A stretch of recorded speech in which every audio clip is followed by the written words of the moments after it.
Welcome to Questions from the Closet. I'm Ben Shalati. And I'm Charlie Bird. Each episode, we discuss a question we commonly get asked as LGBTQ Latter-day Saints. We're not trying to answer this question or come to a consensus, but simply sharing our perspectives. Today's question is, what's it like when a kid comes out? Ben and I are not terribly diverse, and we share many opinions and life experiences.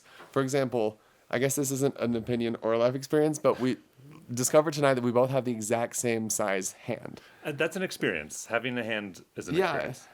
Yeah. However, there are some pretty big differences. For example, I have bigger lunulas. We learned the word today.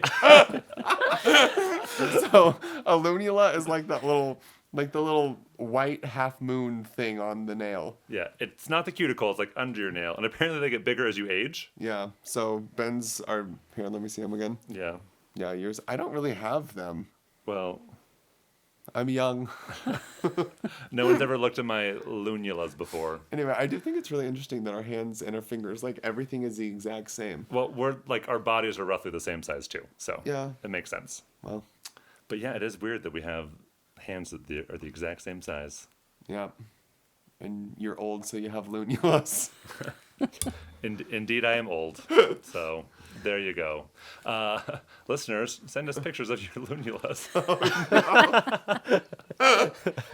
This is terrible. That's funny. Okay.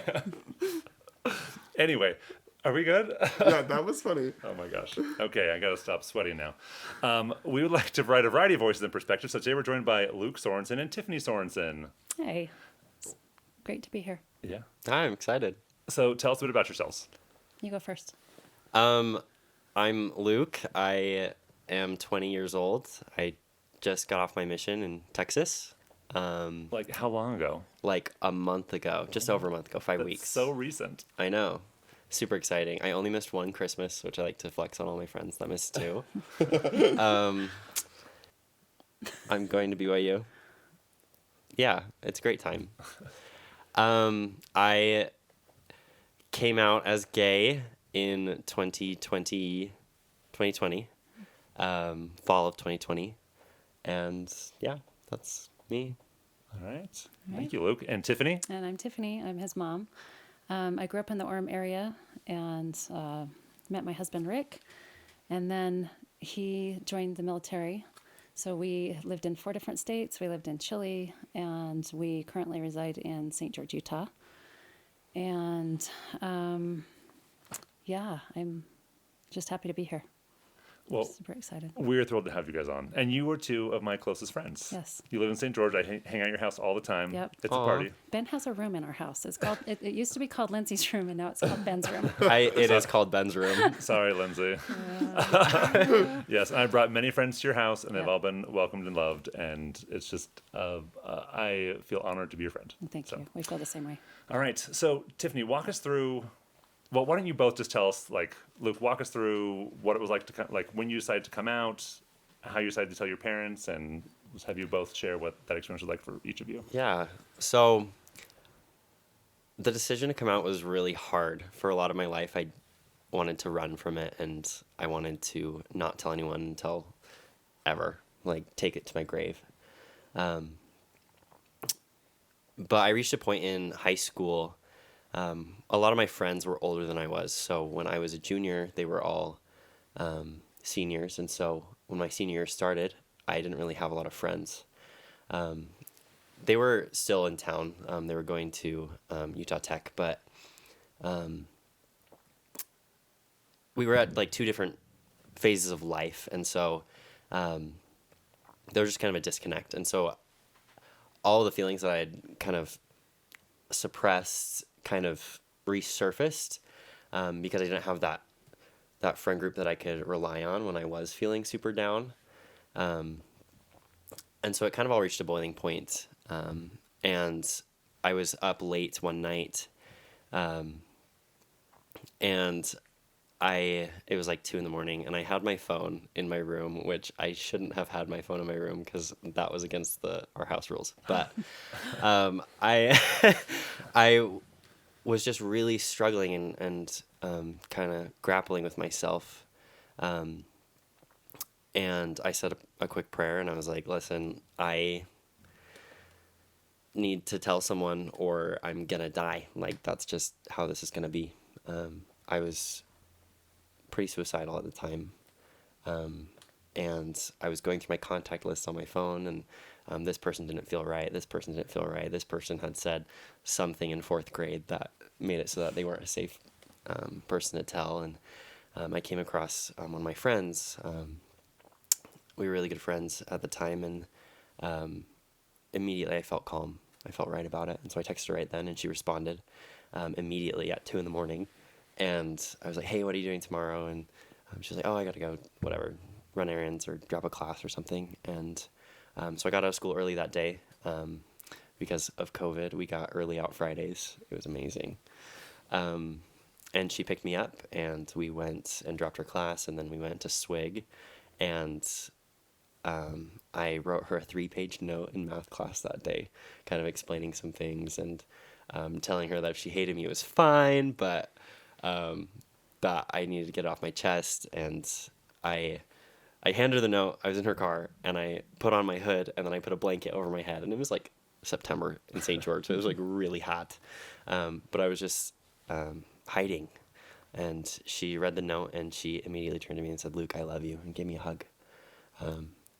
And she was like, so she worked at Siegel Book, and she was like, we actually got a shipment of this book in like last week. It's called Without the Mask by Charlie Bird. And which had just come out like 2 months before. Right. And she was like, I can get you a free copy. And I was like, oh, that'd be sweet. So the next day we went to one of our mutual friends. It was her wedding, and she brought the book and gave it to me. And then we picked up some of my other friends, so I hid the book under the seat because I was in the front. And then we had to pick up my Wait, mom. wasn't I? Yeah, I was going to say I was in the car that We had night. to pick up my It's mom. just thrilling for me to listen to. So we went to the wedding, and the book was hidden under the seat. And then one of my friends was like, I got shotgun. I was like, no, I got shotgun. And so I got in the car, and we had But I had shotgun. Right. Yeah, I had shotgun.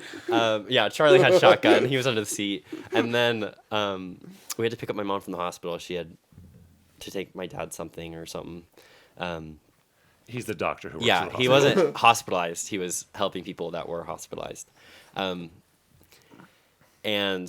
we were going to give her the front seat, but the book was in the front seat and my friends were in the back. And so I was like, crap, what do I do? Because if my mom finds this book about gay people, then like she's going to think I'm gay, and I didn't want that. And so I like slowly reached under the seat and like put put the book like down my pants. just like a little bit, and then put my shirt over it. So it was like mostly like right here. And then like I got out and like folded my arms and like got in the back seat and sat like this the whole way home. And then the next day was Sunday, and I went into the bathroom, locked the doors, and spent like 3 hours, and I read the whole book. And it changed my life. I saw things in a totally new light, and a new perspective that I had never considered before. I told my sister after that, and then my other friend. And then like 2 weeks later, my sister helped me realize that I actually did want to tell my parents. Because in the note that I wrote my friend, I was like, I don't want my parents to know until after my mission. Like, everything's going to be fine. And I didn't have any wrapping paper. So I wrote like a half-page note explaining things, and my sister was going to be there to debrief them. And I wrapped your book in toilet paper. This poor book. So I wrapped it in toilet Do you paper. want me to give you a new copy? Because that one's been through a lot. It's been through a lot. So I wrapped it like pretty thick in toilet paper because I didn't want them to like open it before I like ran. So I went down to their room, and my sister was there on the couch, and they were both on their bed. I don't even remember what you were doing. You were like You're getting ready for bed. yeah. Mm-hmm. And I handed my mom the book and the note, and I said, I love you, and I ran upstairs. And I closed my door, and I locked my door. Can you talk us through, you said, so both the times you've like shared these coming out stories, you like hid or ran away. Mm-hmm. Can you explain like what that felt like and what inside you made you feel like you needed to? Yeah. I think I felt the need to run or hide because it was almost like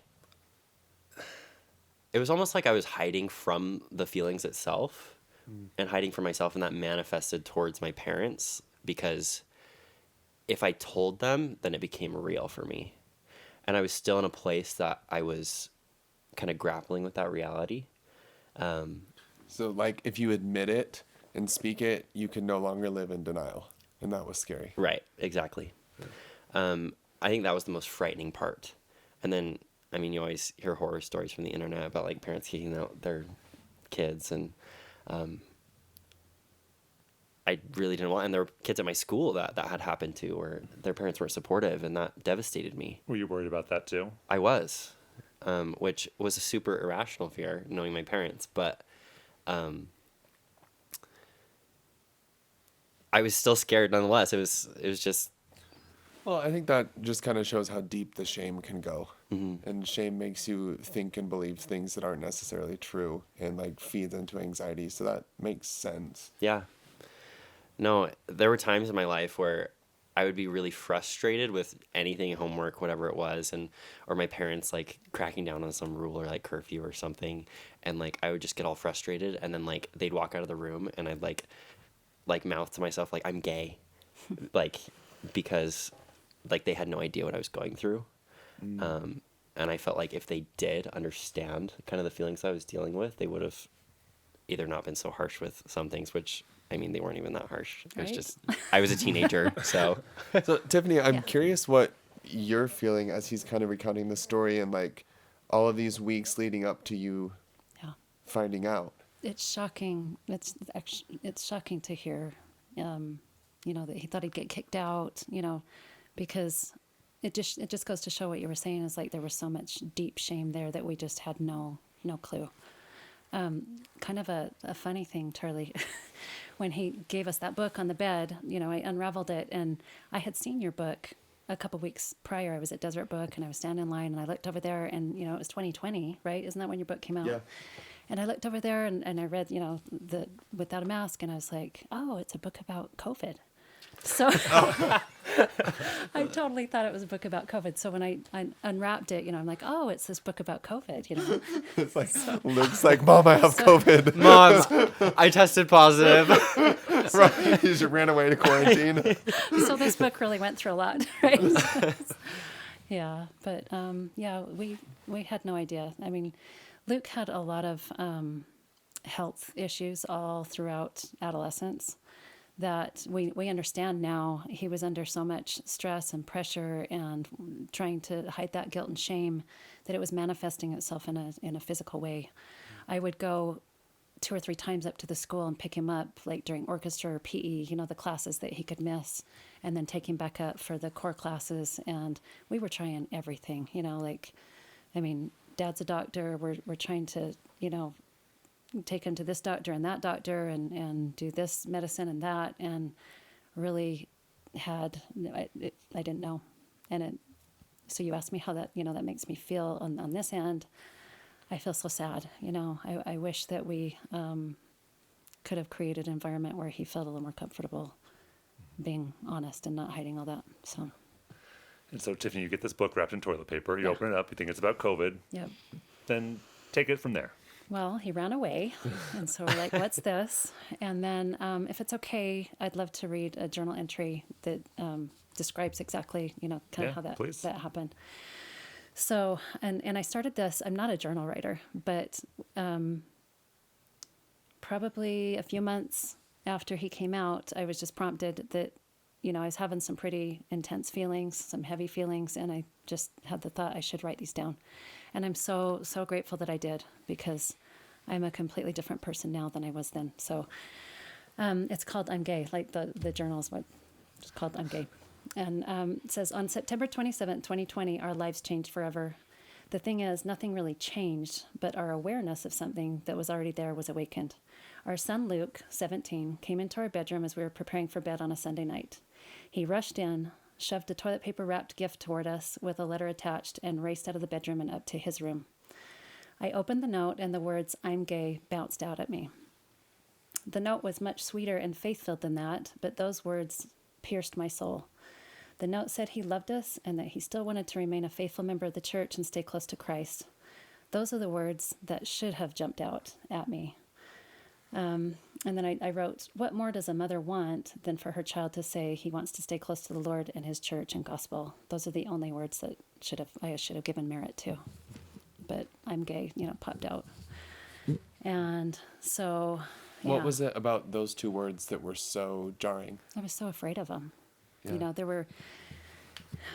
I guess I spent years kind of hoping it wasn't true, like he has some, characteristics that, would be stereotyped as gay. And Luke and I have always been really close. So then, we watch Hallmarks together. We do, all these things together. We have this special relationship. And his siblings would ask sometimes, do you think Luke's gay? I'd be like, no, because, this and that. And he has a crush on this girl. And some of those things were really confusing for me. But I was fairly confident that I'd be like, no, I don't think he is because of this, that, and the other. And so I even forgot what you just asked me. What was the Why those question? words were scary. Oh, yeah. I guess because same reason, it just like made it real all of a sudden. And, I'm ashamed today, but back then that was like, I would have taken, I have a couple of nephews and a niece that are gay. And I remember when they came out, I remember thinking thoughts like, I'm so glad, I would always pour out my love to them. The minute I wouldn't say back then that I was homophobic, but now on this other side, I look back and go, oh my goodness, I was so homophobic. I didn't realize. I was always nice and like, okay, I'm going to pour out my love. But I would have put this up there with like loss of a spouse or, some cancer or something. Like, I'm so glad that I don't have that, I can't imagine what it would be like to have a gay kid. Is kind of where a lot of my thought process was at that time. And now I've completely changed. It's been one of the most beautiful things in my life. And I'm just really grateful for it. So I think it was scary. It was like, oh no, my worst nightmare just happened for just a second. And then, yeah, go ahead, Charlie. Yeah, right now, just listening to you talk, I have so much compassion. Thank you. Really, because I'm even hearing like judgments, self-judgments, like I should have known, I should have done things differently. And I imagine you really were doing the best you could with what you were, with the knowledge you had, with what you were given, with what your understanding was. And I think one thing I hear from many parents after a kid comes out is, I should have known, I should have been different, I shouldn't have said things. And a lot of criticism for things they didn't know or fears that they weren't willing to admit to themselves. And I don't know, I just have compassion for that. Thanks, Charlie. That means a lot. Yeah, and one thing I've said before on the podcast is that these kinds of life-changing conversations happen out of the blue. Like, we don't know when they're going to happen; they just happen, and we're prepared for them if we are ready to love people and hear them and learn from them. So Luke came down the stairs pretty fast after that. Well, Carly came up and got me, and Okay. she was like, okay, it's safe. They want to give you a hug. Yeah, immediately it was, I have so much love for this kid, and it changed immediately to, oh my goodness, he's been carrying this for a really long time. And there were some things that made sense. And of course, arms open, we love you, we want to walk, with you, and we're here for you. Mm-hmm. One of the, can I say something? Oh, yeah. One of the most meaningful things to me at the time, because I was dealing with a lot of this anxiety of coming out, I was reading Harry Potter on Kindle at the time for like the 7th time. And I share a Kindle account with my dad. And I woke up the next morning. I went to bed after I went down and gave them hugs. And my mom was silent through that process. She gave me a hug. My dad asked me a couple questions. And then I think my mom did say, I love you. I went upstairs and went to bed. And I woke up and I opened Kindle, to read a few chapters of Harry Potter before I had to get ready for school. And the first 3 books were like how to support your LGBTQ child, how to this, all of these books about how to be supportive, how to be a supportive parent. And that was really meaningful to me. Then I was able to go down and, talk to my dad and talk to my parents and have those difficult conversations, because, they were at a different level of understanding. I had been living with this for 17 years at that point, and this was thrust on them in a night. And so that response, that I need to learn more about this, was really meaningful for me to see, where not only did my dad stay up all night and he read your entire book I had to wait my turn. that night, but he was seeking out more resources, so that he could understand where I was, and how he could support me through that walk. That's how he found Ben's book. Mm-hmm. Yeah. Well, it came out a little bit later, so Yeah. yeah. So Tiffany, this was a scary thing, a frightening thing for you. What happened next? Like you talked to Luke, you start reading Charlie's book, you start journaling. What happened next in your process? Well, if it's okay, I'm curious what some of those fears were. Like, I imagine you were like worried about implications of what this meant for him, Yeah. his life, and your family. So what are some of those fears that were jumping out at the beginning? So I feel like when I was thinking about being on the podcast, I definitely went through some stages, and I would imagine that's common for other parents. Just like you go through stages, also there were some stages that I went through. So at first I was kind of like I already mentioned, like denial, like, but wait a second. And he was so great. Like Luke showed us such a great amount of grace throughout the whole thing. Ask me any question you want.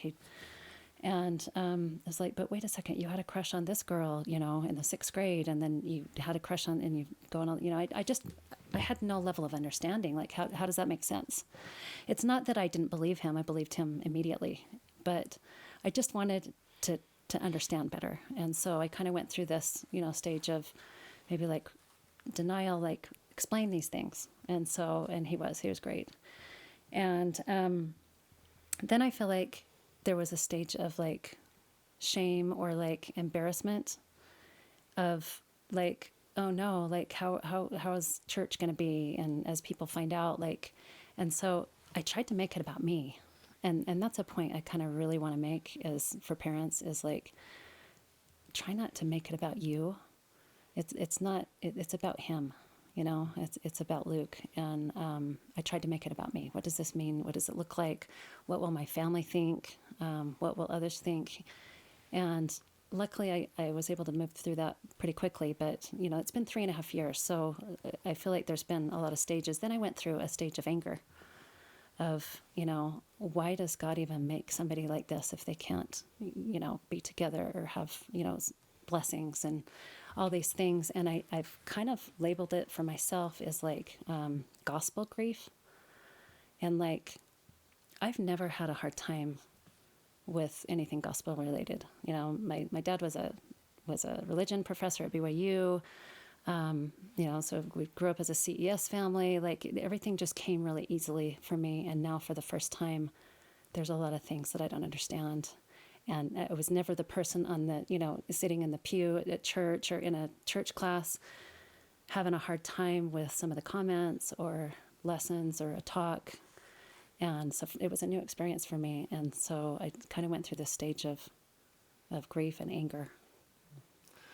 Tiffany, the words I heard you say were you were scared, you were denying that it was real, you were embarrassed, Yep. and you were grieving, and you were angry. Yeah. Those are some pretty hefty emotions. Yep. What part of having a gay son felt embarrassing to you back then? I just think it was my life experience, the way that I was raised. I have an amazing family, but my dad was religion professor, and so all the quotes, the old quotes that are really hurtful and things like that. That's how I was taught, to view that. And my dad was an amazing man. Like he always would love and support, and I know that he would be like the first person to minister in a wonderful way to any LGBTQ individual, but we didn't have any proximity. I think that's just what it is. I was scared of not having I think experience. because I was with her through this process, I think something that I noticed that she would do a lot is she would be embarrassed about things that she had said or done that might have been hurtful for me. So as she, increased in her awareness and as we understood each other a bit better, she felt kind of remorseful for, I guess, like the way you were raised, or which you were raised amazing, but for those I have a great aspects, family, yeah. and those views that you did have, that might have been hurtful for me. I feel like that kind of contributed to a lot of your embarrassment. Yeah. Well, I feel like there's considerable conflict there. Like, what do you do when you find something you love has a flaw, right? Yeah. Just kind of that idea of like, I thought everything was so easy and perfect, and now I'm seeing from this different angle, and like, oh, I don't like that because now it impacts me a different way that I never saw. I think that's conflicting for anyone. Yeah. And I'm also just thinking about common misconceptions about like why people are gay, and it's like highly believed that bad parenting will make a kid gay. And then I see parents all the time who are like, did I do something? I was raised believing this. Was I a bad parent? Or like going to church or to school and intercepting that other people are like, oh, she must have been a bad parent because Right. look how her son turned out. And just a lot of like social judgment. That's Absolutely. Yeah. I went through this stage of, did we watch too many Hallmarks together? Because I didn't understand, I was like, did I make him gay? Did his sisters make him gay by dressing him up, in princess clothing? Should I not have let him watch all the Barbie movies and have Barbie marathons and know all the Barbie lyrics? There was a Yeah. point where we lived in Chile, and my dad wouldn't let me watch Barbie movies unless I watched them in Spanish, because it was a problem. And so I would start them in Spanish, then switch them to English. Yeah. I mean, luckily these stages were pretty short for me, like I'm such a different person today than I was then, but I think it's really important to talk about these stages for somebody who maybe their child has come out and they're struggling really bad with it right now, and maybe not letting themselves feel these emotions and go through them, because I think every stage is important to go through. What advice would you give to a parent who's finding themselves in that place? Yeah. Can I just connect some dots real fast before we get to that? Yeah. What I'm hearing is being gay is bad, or at least undesirable. And if it could be the parent's fault, in your mind, then you caused something that is bad or undesirable, and you wouldn't want other people to see that. Well, yeah. And then it became less about what other people are thinking and more of just like, how did I feel this? Like I wasn't there for him, obviously, but like, you just go through a stage of wondering like, was it something that I did? But, he has a brother that's just 3 years older than him who watched all the same Barbie movies, and so I just didn't get that. And you guys have, Is he gay too? no. I'm just kidding. I'm He's just very kidding. hetero. He just got married to a woman. But you guys have taught me so much about, it's not a choice, like it was not a choice for Luke. He came this way, and that was evident, like I knew it. So luckily I was able to move through these stages pretty fast, but I think it's really natural and normal for a parent to just want to be able to reflect on your parenting and know that you've done the best for your child. And, they were irrational thoughts, right? But I think they're really normal. So I think it's good to realize that. I think one of the biggest things that helped our relationship was that you were willing to ask me questions, because I was willing to answer them, right? Well, I think you set that tone like, from the beginning. In that note, actually, I read his cute little note just yesterday, and it said, You have that still? yes, it's so cute. He said, I want you to ask me questions. And something that I learned from you, Charlie, is, that somewhere, I don't know if it was in your book or a podcast, but that, you had 23 years, was it 23, to deal with this. And that's what Luke was saying too. And Luke has been so great to give me grace as I have come from like ground zero really to where I'm at right now, where it's just an amazing, beautiful blessing in my life. So I think that's because of you, Luke. You have shown me so much grace, and there's been even things that I've said that I didn't realize were hurtful after that, trying to understand, and he's always just been really great. So journaling, like I said, has been really helpful because I can look back and read those raw emotions, and I feel like that is helping me help other people understand. I have lots of friends who have no proximity, and I go on walks with them, or I'm in a situation and they have lots of questions, and it's been so great to be able to just kind of set some of those misconceived myths or whatever about gay people. So I think journaling has been helpful. Be patient with all of your own stages as well as their stages. I remember asking Luke one day, I don't know if you'll remember this, but we were going to my niece's farewell talk for her mission. And he was out to us and out to friends, so a lot of people knew, but I hadn't had any real meaningful conversations with my family members. And we were going to this, farewell where we would have lunch after, and his cousins would be there, and he wore a rainbow pin on his suit lapel. And I just didn't get it at the time. And it was just me and him driving from St. George up here. It was up here in Orem. And I just asked him, I don't understand, like, why do you feel like you need to do that? And he was so great to explain that to me. And then I got it from there on. He said, I need to have who I'm talking to understand who they're talking to, and that I'm gay, and so things like that was kind of a stage. I mean, Luke doesn't wear rainbow everything anymore. Like, it's not that he doesn't want to or wouldn't. Oh no, I went through He a just phase doesn't. for sure. Yeah, it was a phase. But like for me, in the early stages where I was at, it was kind of like, oh no, is this like everything all the time? Like, is he going to just be in rainbow from head to toe? There's nothing wrong with that. But I at my level of understanding, it was a little bit hard for me for a minute. And so I think just being patient, advice I would give is be patient through your own stages. Let yourself feel all the emotions, all the things, and kind of move through them, and be patient with leaders, with people that say stupid things to you, just whether they're trying to or they're just trying to understand. Be patient with the whole thing, and all the stages. I'm sure I'll think of something else too as we go along, but Fantastic. Yeah. Tiffany, what else do you have to share from your journals Oh, my about goodness. your process? Yeah, I've shared all the the really vulnerable, like, heavy stuff, and I would love it if you kind of know where I'm at now. And That's a lot of writing. if this is okay. So I wanted to share this. So Luke had been out for like 10 months. So I had been kind of navigating through all of these stages, right? And then I was able to, I'm totally at peace now. But this was not very long after he came out. So it was 10 months. So just some thoughts running through my mind this morning. I used to strongly feel that having a gay kid would be the worst thing ever, right up there with infidelity or death of a spouse of a child.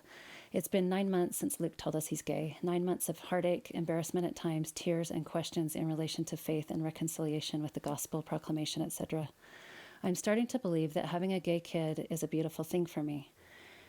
How can this be? How can having the worst thing ever end up being a beautiful blessing? Is it the very thing that will refine me the most? The thing that will finally help me see others as Christ does and meet them where they are as he did? Is it the very thing that will change me into a Zion-like mindset? Has it taught me that having faith questions is okay? There are things that really perhaps haven't been revealed or restored.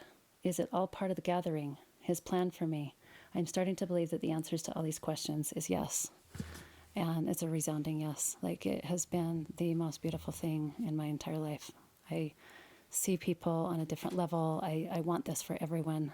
And my relationship with Luke has just grown. I mean, we had a good relationship, I thought, but I had no idea he was hiding so much. And I owe so much of that to the two of you. I mean, I'm just like humbled to be on this podcast, because advice to people is educate yourself. If you're struggling, if you're a parent and you're kind of struggling with it, find out what it's like. I mean, ask. Hopefully, the LGBTQ individual in your life is open, like Luke was, to say, ask me anything you want, because he would make it real for me. You know, he would say, Mom, how would you feel if you had to, put your arm around or try to date one of your best friends, girlfriends, And I needed that, because I was like, oh my gosh, yeah, I get it now. And yeah, so educate yourself and be patient. And of course, lots of prayer and leaning on the Savior and good people like you guys. Just appreciate all you do. Well, I do love that we're part of the answer. That's very kind. Could you share with us, like, you talked about some really beautiful things, like, is this part of the gathering? Is this going to teach me to be more like Jesus? Is this going to show me how to see people more clearly? Like, those are really beautiful things. Yeah. Could you maybe, like, share some examples of experiences that you've had about, either seeing people differently or seeing the gathering or loving differently or better? Yeah. So we had a little mini gathering in St. George, if you remember, you were there. It was a few months back, and it was amazing to me. Ben was in town and threw out on social media, hey, we're just going to have like an informal gathering at the Sorensens. And a lot of people showed up. There were probably over 40 people, 45, I don't know. There were 38, I counted. Oh, 38. Yeah. Okay, I'm exaggerating. Maybe I'm counting my family too in there. But our whole, theater room was packed full of people, and some of them I knew from my stake that I was like, why are you here? It was just like, it was beautiful and healing. I think one thing that I do better now is I am so much better at saying, hey, what's hard about this for you? Or, tell me your story. And it was just amazing to see who came out of the woodwork and showed up at our house. And I think that our house, Rick and I want it to be a place where anyone feels safe and is comfortable coming and would feel our love and the love of the Savior. I think we were, pretty good at that anyway, but it's like opened up this whole new avenue to see and be a part of people who need that, or could use some extra family. We feel like we're an extended family for many. So I was reading Mosiah chapter 18 today, just because I'm reading through the Book of Mormon, and what you're saying is reminding me so much of baptismal covenants. Mm-hmm. We talk about this a lot, like mourning with those that mourn, comforting those who stand in need of comfort, but I really think once you have an experience that allows you to see differences and pain in such a conscious way, it at least for me, it changed what it means to be a covenant keeper. Yeah. And whereas before it's like, these are my covenants and this is like a personal thing, but like I view the baptismal covenant now as such like a social thing. Like it's how I'm interacting with others, and taking upon ourselves the name of Christ is becoming a minister, mm-hmm. becoming someone who goes out and reaches down and out and heals and sits with people. And that shift, I think, is so just beautiful. It's just like this core of the gospel, and that's what I'm... And that we all go together, you don't want to just be there by yourself, right? Right. You want to bring others. We all want to get there together, right? Yeah. So... Yeah, I asked you a question about like a beautiful thing you experienced. I'm gonna share a story too. You talked about like the gathering. I remember your family planned a fireside that Charlie and I came and spoke at, and I was just getting to know Luke. He took a class from me at BYU, and so Luke and I and my friend Deb drove down together. And Deb is gay, and Charlie and Ryan met us down there. We all spent the first annual Labor Day extravaganza with you all, and it was a blast. I remember Charlie, Ryan, Deb, and I went with Luke to Tuacahn to see a show, and I thought, like, here are these 4 older gay people with this young gay person, and I remember thinking, Luke's dreams are coming true right now. like his dream of hanging out with Charlie is like coming true. And it was just was like really nice. Just so you know, Luke, I was not thinking that. That's exactly what I was thinking. Especially when you guys were playing Just Dance together. That was fun. That was so much fun. I think back about that a lot, actually. Yeah. And ever since then, like when I think about the things in the world that I wish were different, like the things like people being more understanding and kind, like Luke is the person I picture. Like he's the person I want to make this better world for. Because, we spent all that time together. So I feel like, as we all work and together and minister to each other, we all learn and grow. And like, that's what the gathering is all about. And in this case, like LGBTQ stuff brought us together. Yeah. And there are a lot of things that can bring a lot of people together, like not just LGBTQ stuff, but that was the instrument the Lord used to bring people together who needed to be together.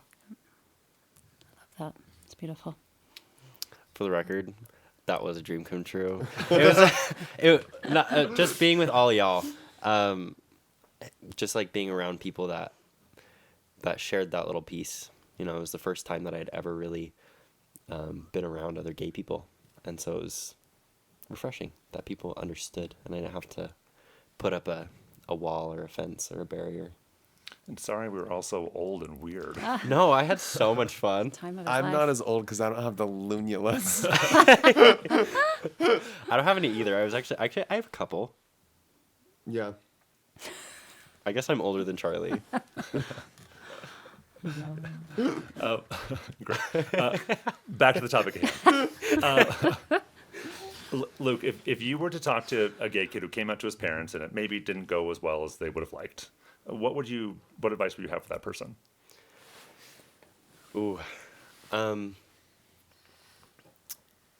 think the best advice that I could think of is be patient. Something that I learned on my mission a lot, because I was in the Bible Belt. I was in Southeast Texas and Southwest Louisiana. Is everyone is on their own track. Everyone has their own level of understanding. Everyone has their own life experiences. We are all different. We're all unique. And so that negative reaction from a parent, it stems from something, right? There's something that is causing that. And so being patient with your parent as they navigate that process, right? Like we learned from my mom, it's a process. There's a lot of emotions that go into that for the parent. And so being patient and being willing to walk with them too as they attempt to walk with you, right? The love is there somewhere. Mm-hmm. It's just a matter of letting it show through. In some ways, I kind of feel like the fear is representative of the love. Does that make sense? Like if your parent is really scared, it's because they care about you, and they care about something, right? There's something meaningful there, and if you can hold space for that, and wait until those secondary emotions go away, and you can figure out what's there. It's pain, it's shame, and it's love, and there's something really beautiful about having enough grace and compassion to wait that out until you can see it. Oh, yeah. And so like I really think that fear can turn into love so quickly, in the same way that doubt can turn into faith. Like these are like companions. They don't exist without each other. I love that. Yeah. No, I would completely agree with that. I think that, if you allow time for that to happen, then it's going to happen. But at the same time, like fanning the flames, I don't know if I have the words for that, but the biggest thing that helped me was understanding that she was at a different level than I was, and being okay with that, because I knew that at some point that fear was going to turn into love, right? Which the fear stemmed from that love, right? And so it was just a matter of bringing those back together. And I think the knowledge and remembering that that's going to happen, like it's a process, yes, but that's going to happen, brought me a lot of hope, and gave me the strength to be patient at times. Yeah. No, he was amazing. The love has always been there, no question. We always had a really good relationship, but it's just really special now. because now I know everything about him, all the pieces. Yeah, I can tell that you both kept turning into each other and didn't turn away. There wasn't defensiveness. No. There wasn't anger or contempt. It was just, we're choosing us. Yeah. Mhm. Yeah, absolutely. Tiffany, is there anything else you'd like to share you haven't gotten to? Probably. I feel like I'm in a position now to be a strength to people that I have within my sphere. And I'm just grateful that I was able to get to that place. And I'm grateful that I didn't allow the fear and the shame and some of those initial really quick stages that I had to go through hold me back, because I feel stronger than ever in so many areas. And I just, I want to help people, I want to, within my sphere, help people understand what I didn't understand.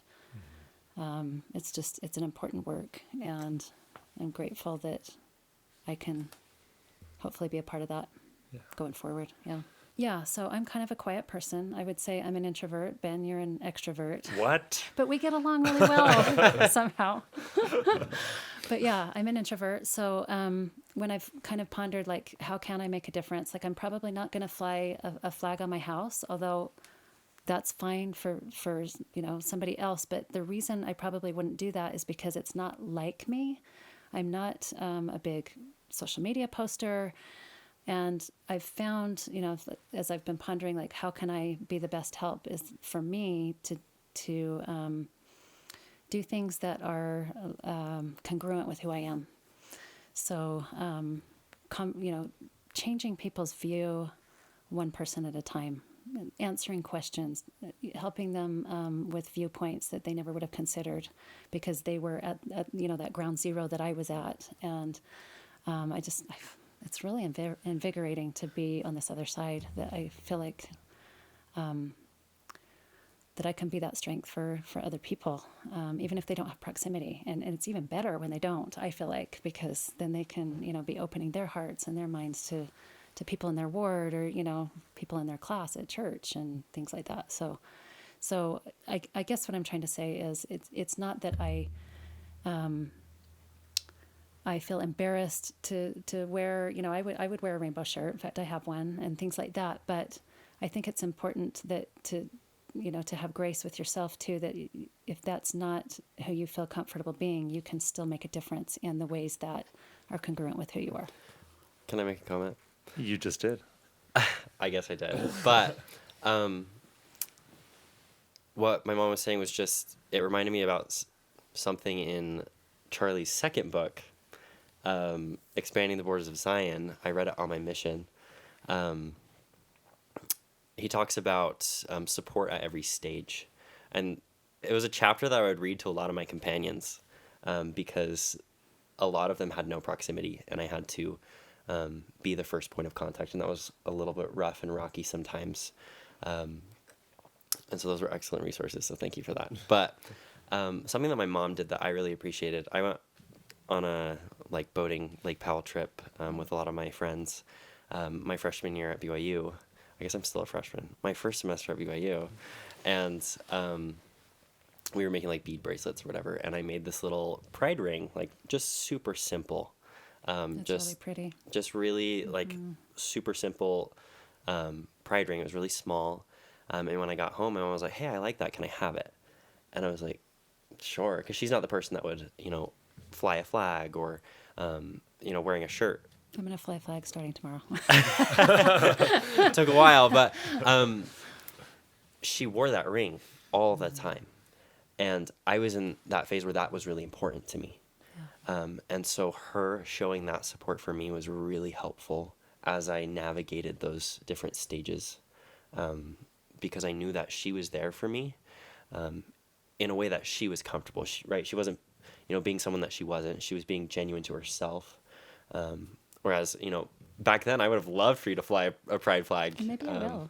I think it's great when people No, do. I do too. But it's like you said, like you You don't said, get I defensive, don't- Tiffany. It's okay. No. I don't want anybody listening to the podcast to think there's anything wrong with it. no, It's just but that's just not me. you, Yeah. right? Yeah. And You're just not a showy person. Yeah, exactly. Right. She's with a lot of things. just with a lot of things. anything, She's not a very I want to be showy. the person on the back row. I don't want Yeah. any attention. So But you wearing that ring, it was just your yeah, little sign to me that you were there for me in that stage, Yeah. and that you were willing to like make that compromise and wear something super oh, subtle. I wear it every day. Yeah, She did wear it every day. yeah, That was a really big sign to me that you Yeah. were there for me at that stage of my life. yeah. You know what? On that vein, can I add something else too?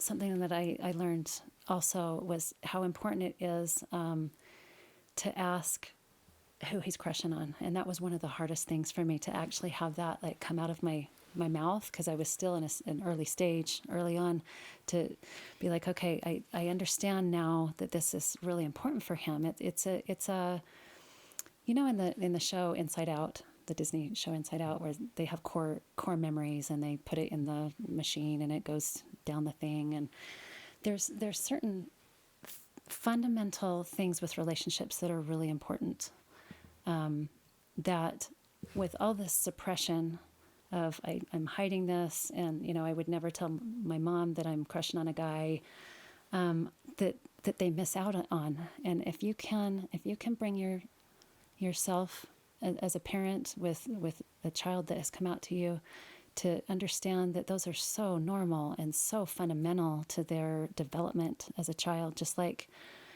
other things are, you know? So it was hard for me at first, but like now I can ask him, you know, oh, is he cute? Or, you know, one of the funny things was when we were watching Hallmarks after he came out, when I realized that he was crushing on all the guys too. that I was, you know? We were crushing on the same ones. Yeah. You know, but something so simple as that just meant so much to him.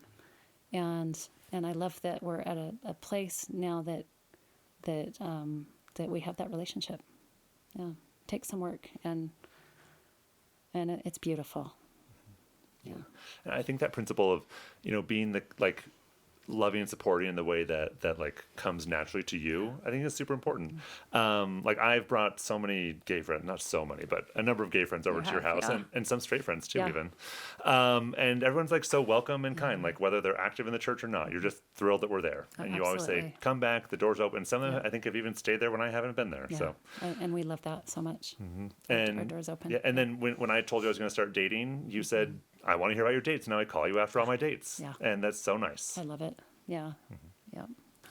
Luke, I'm curious, when you wrote that initial letter talking about like faith and staying close to Christ, how did that not feel overwhelming to you, and how has that been the same, or how has that changed in the past couple of years? I don't think at the time it was super overwhelming to write that, because in my head, where I was with my own understanding of who I was, which has evolved in the last almost 4 years, my understanding was that I was gonna, you know, come out, and I was just gonna not, you know, act on those feelings, and still suppress them in a way, but just people would know about it. And so with that's kind of what my intentions were with the note, was that everything was going to be the same, except they were now going to be aware of my struggle. And that has evolved so much. I have learned a lot about myself throughout this process, and something that I'm focusing on right now is figuring out what matters most to me. And what matters most to me is my relationship with Christ. And I know that Christ is going to be there for me through this process, that he wants to be there for me through this process. And so it's, at this point in my life, I can't imagine navigating my orientation without him being there with me to hold my hand, to guide me, because he's been there the entire time. And I didn't realize that when I wrote the note. I thought that in order to keep my relationship with Christ, I had to, you know, suppress that still. And, you know, my parents would be there to support me because they knew at that point but it was still just going to be, in the back, the closet door was just kind of peeking open. But I've learned that Christ wants me to minister as me. And coming out has helped me figure out who I am and who Christ wants me to be. And so it's evolved in a way that I feel comfortable with myself because of Christ. Does that make sense? Yes. Okay. To me, it does. No, yeah. Does that answer your question? Yeah, I think that's really beautiful. Thank you for sharing that. And when you were writing that note and getting ready to give the book to your parents, what did you want and need from them then? And what do you want and need from them now? I think they gave me what I needed. My sister came up and knocked on my door and she's like, "It's me, it's okay." Mm-hmm. And she was like, "They want to hug you." And I was honestly a little shocked, because I'm an overthinker. And so I think about the worst case scenario. And the worst case scenario was, I locked my door for a reason. Which just shocks me, right? I mean, no, it I'm does. Just like, wow. But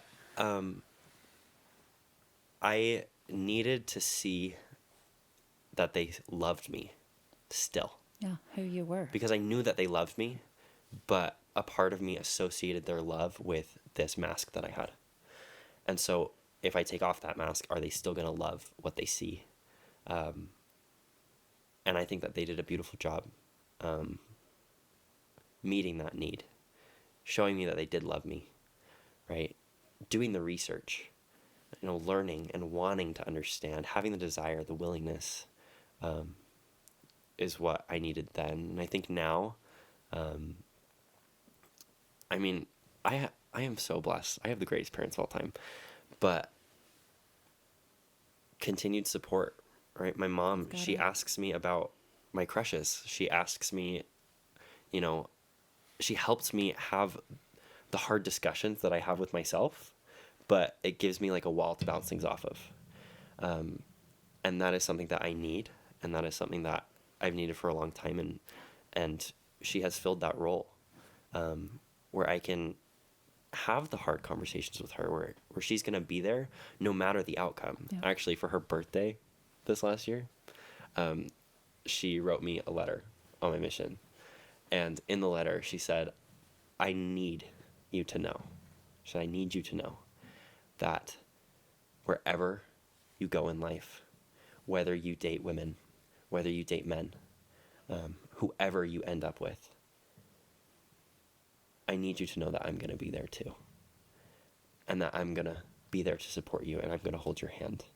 And that was really meaningful for me, to know that I could come to her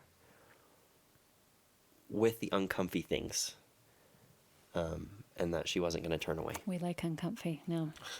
We've learned to sit in it and work through it. And I was just going to say, Luke is the best version of Luke ever, because he has come out. Because now he is living his life as who he really is. And I love that. So if parents, if you're nervous about that, or if you think your kid might be gay, he is living the best version of him since he came out. That's so sweet. That's so true. Both of you. It's so sweet. It really is. Thank It's you. beautiful. Yes. Well, thank you so much, both of you. We're honored to have you on the podcast, thrilled to have you as friends, and just thank you so much for sharing your stories. And as you were both talking just now, it just really hit me that Tiffany, your imperfect offering, like when Luke came out, he said that was what he needed. Yeah. And the best we have at the time is going to be enough. I love that. Thank you. Thank you for joining us today. If you have enjoyed this or other episodes, please consider leaving a review, following us on Instagram, Facebook, or YouTube at Questions from the Closet, or sharing this podcast with someone you love. And as always, please remember that we do not represent the Church of Jesus Christ of Latter-day Saints or Brigham Young University. We're not trying to be prescriptive or tell anyone what to think or what to do. You heard 3 perspectives, and there are many, many more. We encourage you to listen to other voices and hear a wide variety of experiences. If you would like to submit a question or share a comment about today's episode, you can email us at questionsfromthecloset@gmail.com. Until next time.